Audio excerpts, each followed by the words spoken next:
आज की बात अब हर शाम सोमवार से शुक्रवार 8:30 बजे से।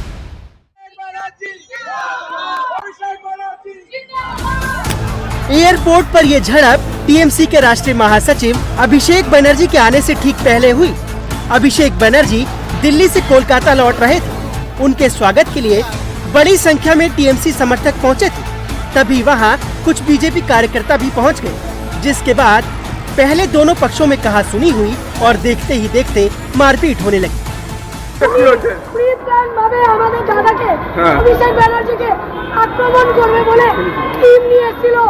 আমরা সৌজন্যের খাতিরে হাত জোড় করে বলেছি এটা আমাদের বাংলার কালচার নয়। টিম কালচার আমাদের বাংলার বন্দুক মুझे आप सिखाया ये आपने मुझे आप सिखाया they have brought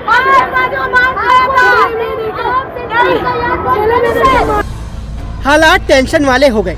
दोनों पार्टियों के समर्थक आपस में भिड़ गए। अराइवल एरिया के बाहर हाथापाई होने लगी, जिसके बाद पुलिस और सिक्योरिटी वाले मौके पर पहुंचे और हालात को काबू करने की कोशिश की गई। अभिषेक बनर्जी के समर्थकों का आरोप है कि ये हमला बीजेपी के लोगों ने किया है, जो अपने साथ अंडे और हथियार लेकर आए थे। लड़कियां आए और उनके साथ एक आदमी आया था जो पीला कलर का कुर्ता पहन के, फिर उन लोगों के हाथ में अंडा था। आप लोग ने वहाँ पे जब लाइव किए थे, आप लोगों को भी दिख गया होगा शायद, और वहाँ पे उन लोगों का झंडा भी लगा हुआ था।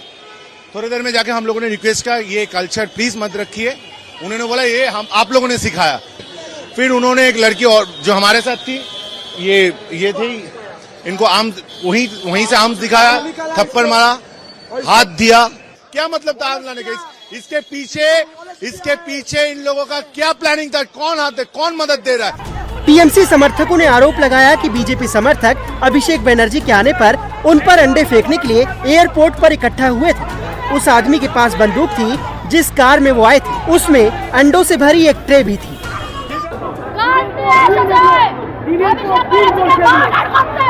मुझे आम दिखाया, मैं जब उसको पकड़ा मुझे आम दिखाया मार देने के लिए।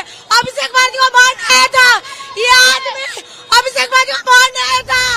हंगामे के बाद टीएमसी के कार्यकर्ता एयरपोर्ट के बाहर नारेबाजी करने लगे।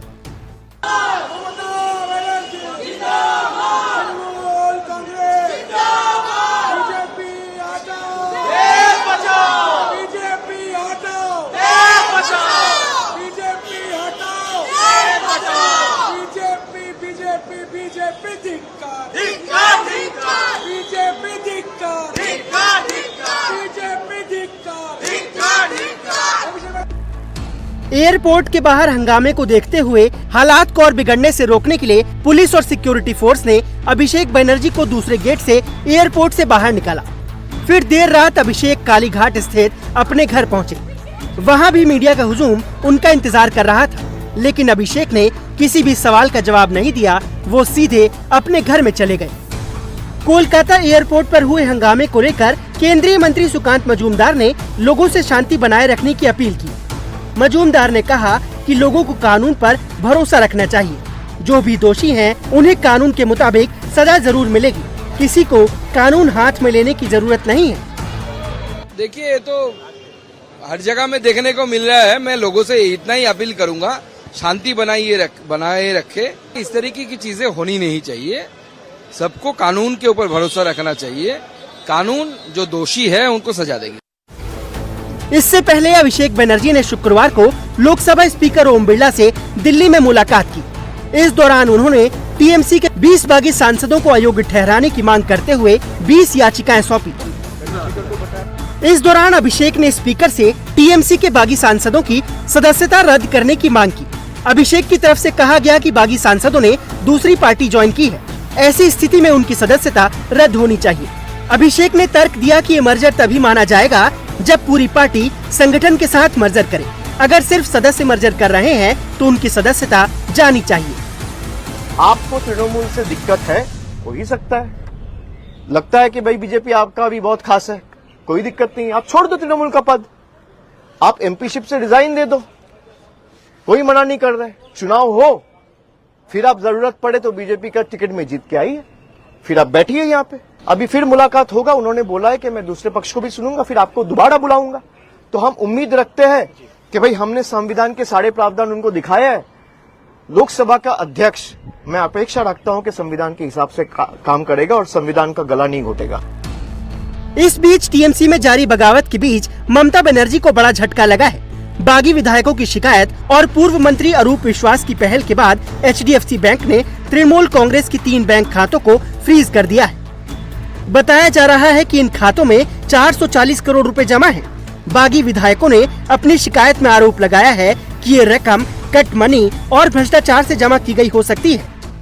ये कंप्लेन इसलिए लॉन्च किया गया है क्योंकि ये पैसा कहां से आया है, एक्सटॉर्शन का पैसा है, कट मनी का पैसा है, गवर्नमेंट फंड साइफन हुआ है, लिप्स एंड बाउंड्स का पैसा है, ये सब प्रूव होना चाहिए। हम लोग तो प्रूव नहीं कर पाएंगे, तो ये हम लोग इसलिए FIR किए हैं। तो FIR से गवर्नमेंट अगर प्रूव करेगा मालूम होगा, और खास करके ये पैसा इस्तेमाल भी ना हो। एज चार्टर्ड फ्लाइट में दिल्ली जा रहा है 4 करोड़ 4.5 करोड़ रुपया आने जाने में, तो ये पार्टी का कॉमन आदमी जो केस लड़ रहा है उसके लिए पैसा नहीं है। MLA लोग अपने गोल्ड गिरवी रख रहे हैं, और ये तो हम लोग ये FIR में लिखे हैं कि प्रूफ भी होना चाहिए और ट्रांजैक्शन तुरंत बंद कर देना चाहिए।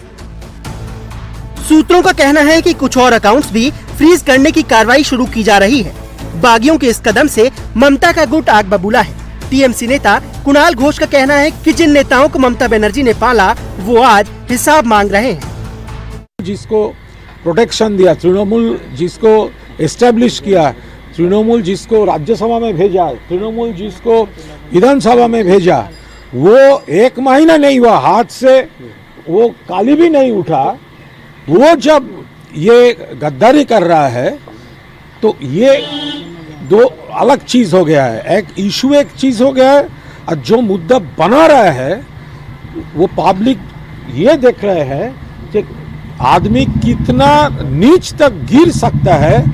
ये सब लोग जो है दीदी का, हम दीदी का उम्मीदवार है, तृणमूल कांग्रेस का प्रार्थी है, और जीतने के बाद दूसरे किसी पार्टी के लिए ये लोग काम कर रहा है। पश्चिम बंगाल में चुनावी हार के बाद एक तरफ जहां टीएमसी नेताओं का सड़क पर निकलना मुश्किल हो गया है, तो दूसरी तरफ तृणमूल कांग्रेस के भीतर की लड़ाई अब पार्टी के पैसे और संपत्तियों पर आ गई है।